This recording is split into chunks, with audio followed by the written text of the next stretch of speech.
Bom, ahn, esse vai ser o meu primeiro vídeo relatório falando sobre amplificadores operacionais, especificamente sobre o inversor. Aqui está sobre os pontos que vão ser tocados, um resumo básico sobre o que é um amplificador operacional, a diferença dele do amplificador ideal para o amplificador real, o circuito, juntamente com o cálculo que foi feito, a montagem do circuito, juntamente com as medições teste para verificar se os componentes estavam ok, e o vídeo, o resumo do que foi visto nesse circuito, tanto em formato de vídeo quanto em formato de imagens. Primeiramente será falado no formato de imagens, depois será adicionado no formato de vídeo.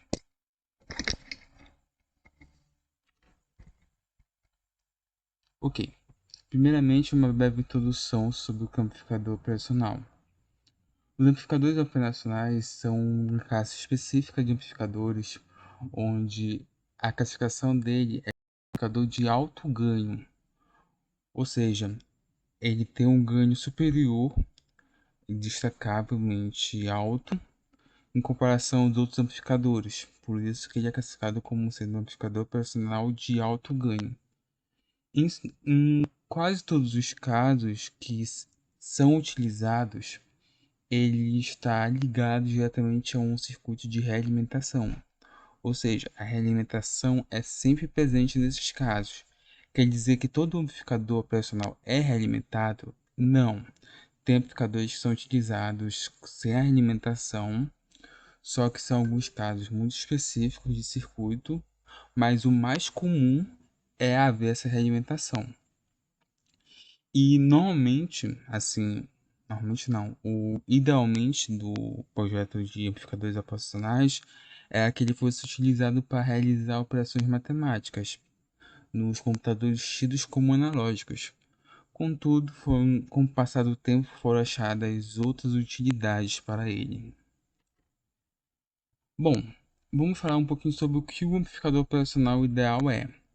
O amplificador operacional ideal, ele tem um curto-circuito apresentado no seu, na sua entrada diferencial, que é tanto a entrada não inversora e a entrada inversora.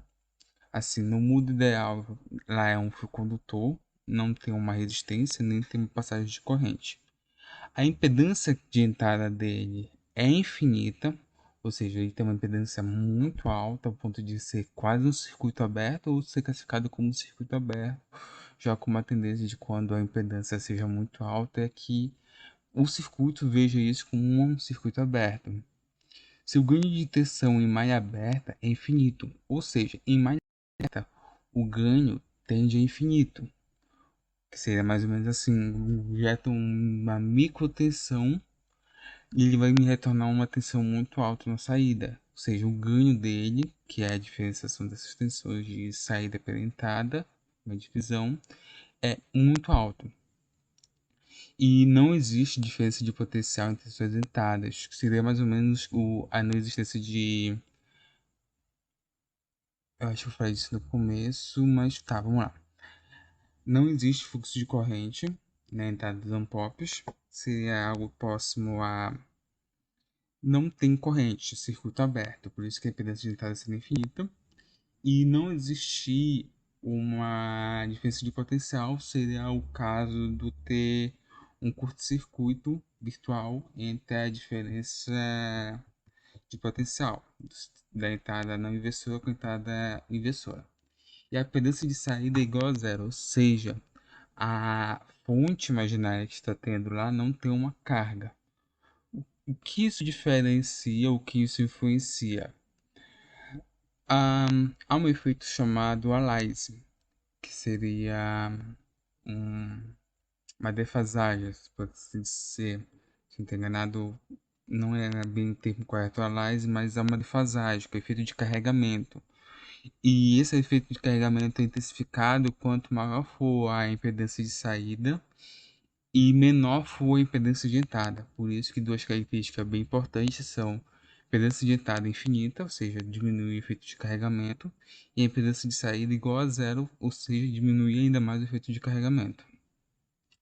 Mas, como não estamos no mundo ideal, há limitações nos nossos amplificadores operacionais tidos como reais, onde o ganho do amplificador operacional real é finito, ou seja, tem um valor máximo. Sim, existe uma impedância de entrada finita na saída, ou seja, há esse efeito de carregamento, só que normalmente esse efeito de carregamento é muito baixo, porque a gente não faz acoplamento de impedâncias, assim, diretamente lá em impedâncias baixas. Há uma diferença de potencial entre as entradas, o que a gente chama de CMRR, que basicamente, mesmo que esteja ligado no mesmo ponto a entrada não inversora com a entrada inversora, isso vai gerar uma tensão na saída. E também a saturação e fluxo de corrente na entrada, ou seja, a entrada diferencial vai ter uma corrente passando por ela e vai ter o ponto de saturação, ou seja, se o ganho for muito maior que a tensão de alimentação, ele vai chegar a um ponto que tá, há uma saturação. Se o ganho for maior que a entrada diferencial de alimentação, ele simplesmente vai passar, ou seja, ele vai começar a saturar o sinal. Por exemplo, temos um sinal de 1 milivolt, não, 1 volt pico a pico, com uma alimentação diferencial de mais ou menos 5, que daria uma alimentação de 10 volts, sim. E se a gente botar um ganho de 15, ele vai começar a saturar esse sinal, porque ele vai tentar gerar esse ganho de 15. Só que quando ele vai chegando, quando ele engata no 10, no caso, quando ele engata no 5, ele vai saturar o sinal. Por causa que vai ser 5, como um ganho de 15, ele deveria chegar até... Pera. Tá, seria... É isso mesmo. Ele teria que chegar até lá no ponto de... Desculpa, reiniciando. Quando a gente diz que é saturação, ele vai pegar um valor de 1 volt pico a pico, 1 volt pico a pico, seria aí tem 1 volt no final positivo, 1 volt no final negativo, né? E ele vai amplificar isso. Se o ganho for de 15, ele vai tentar gerar um sinal de 15 em cima, 15 embaixo.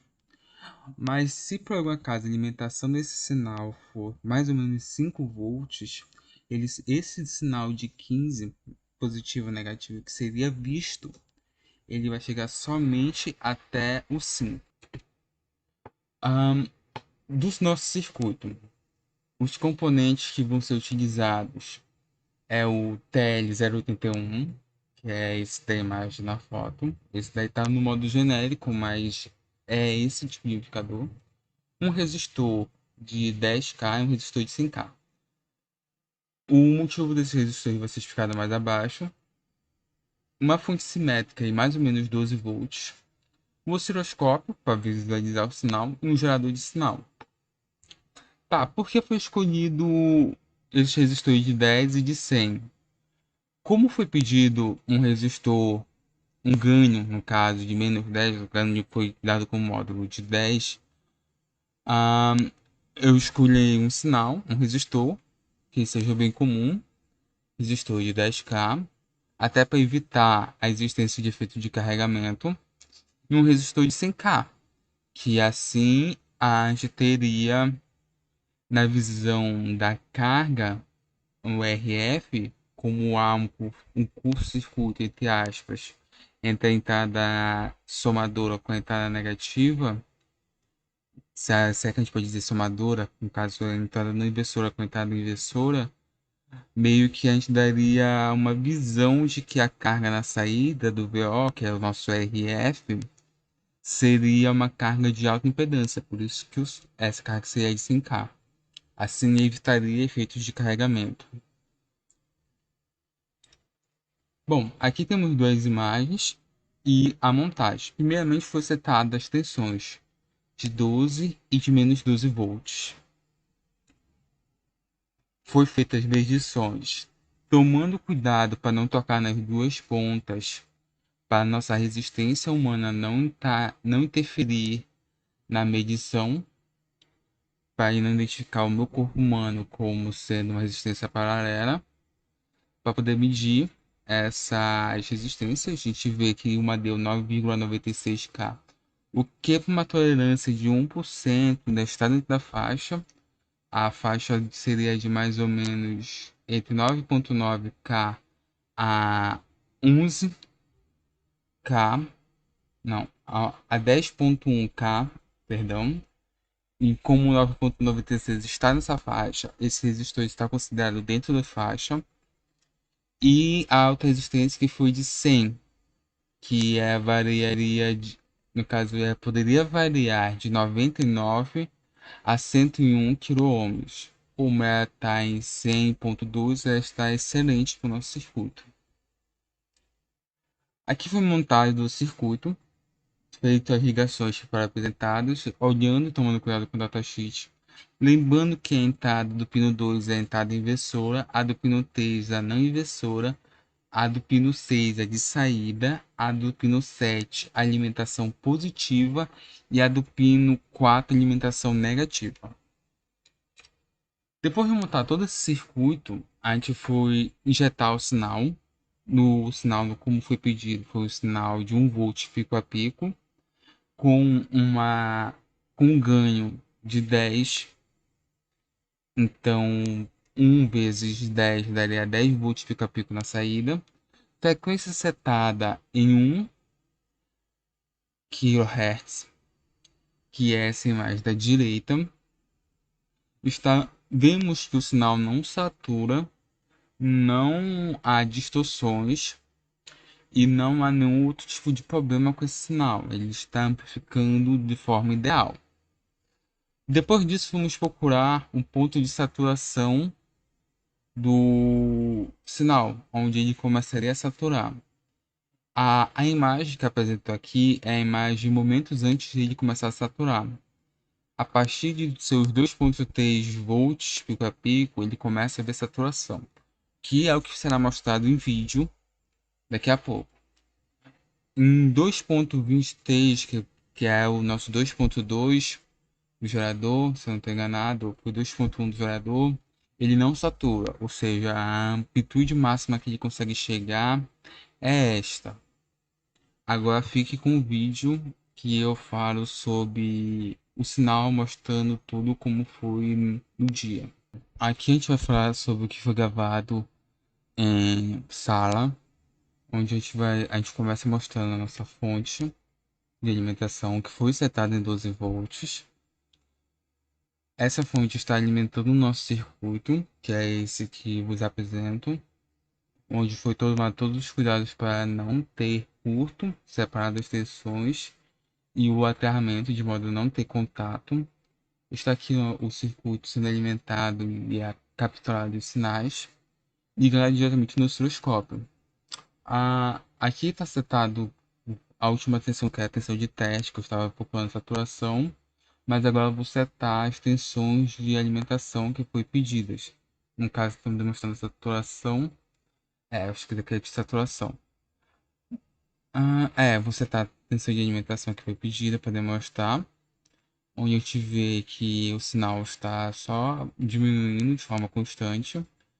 Daqui foi a tensão que foi pedida, 1 volt pico a pico com uma frequência de 1 Hz, com uma saída de ganho de 10. Então teremos um ganho de 10 com uma tensão de saída 10,2 pico a pico. No caso 10 ponto alguma coisa. Aqui foi setado 2,15, que seria a tensão que começa a saturar o nosso CI. A tensão pico a pico de entrada está ok, mas como você pode começar vendo, a tensão pico a pico da saída tem um começo de saturação positiva. Então, quando a gente começa a aumentar para 2,16, a saturação fica mais explícita, já demonstrando uma linha reta lá em cima. 2,12 esquece, já está saturado o sinal. Isso é só uma saturação do tipo positiva, porque como você pode ver aqui no finalzinho do vídeo, a saturação tida como negativa, que é a saturação desse ponto aqui mais embaixo, ela está normal. Ela não está saturando, só está saturando aqui a parte de cima. Isso, a saturação na parte de cima começou a sair aos 22 volts pico a pico. Quando a gente fala da tensão de saturação negativa, que foi o que eu vim buscar aqui, a gente está falando de uma tensão pico a pico acima dos 2,27 volts pico a pico. Limitando com 2,27 pico a pico, ainda temos aqui um sinal que ainda não está saturado, mas no 2,28 começa a aparecer uma mini saturação aqui. Eu tive que ampliar muito para poder conseguir achar esse início de saturação. Não ficou tão explícito como o de saturação positiva, mas a gente notou duas coisas. A saturação positiva começou a saturar em 2,2 e a negativa em 2,27.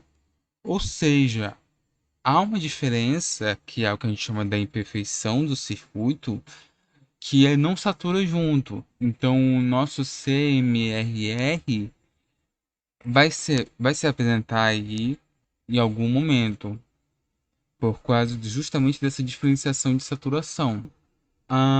Vamos agora para nosso encerramento. Bom, ah, do nosso relatório foi isso. A gente temos uma idealização agora do como funciona o amplificador tido como inversor e um ponto principal, que é o que a gente deveria ter notado bastante, o controle de ganho. O ganho em si é uma situação muito importante para nossos amplificadores operacionais. Eles nos dão uma vantagem muito diferencial dos outros amplificadores, que é esse controle de ganho fácil. Amplificadores do tipo A, tipo B, o tipo AB, o C, D e G/H, que são amplificadores transistorizados. Não que o amplificador operacional não seja um amplificador transistorizado, mas são amplificadores mais voltados com um conjunto de transistores e componentes do tipo DIP, que são aqueles componentes maiorzinhos.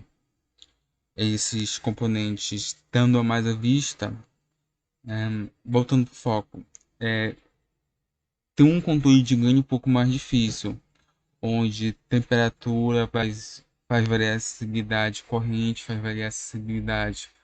Nessa situação, que é o que a gente está vendo aqui com o amplificador operacional do tipo inversor, ele tem um controle que não depende tanto assim da corrente que está sendo consumida, da tensão da fonte.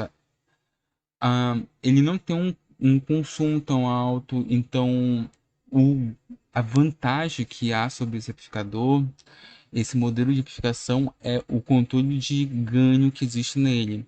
A gente pode utilizar, como a gente vai ver um pouco mais à frente, tanto para fazer uma reamplificação de sinal, para poder melhorar um sinal que já foi amplificado, que eu acho que, se eu não estou enganado, que a gente chama de segundo estágio de amplificação, mas isso eu acho que estão sendo para os próximos capítulos. Mas eu espero que vocês tenham entendido, tenham conseguido visualizar o tema que foi apresentado e tenha ficado claro. Muito obrigado. Até o próximo vídeo relatório.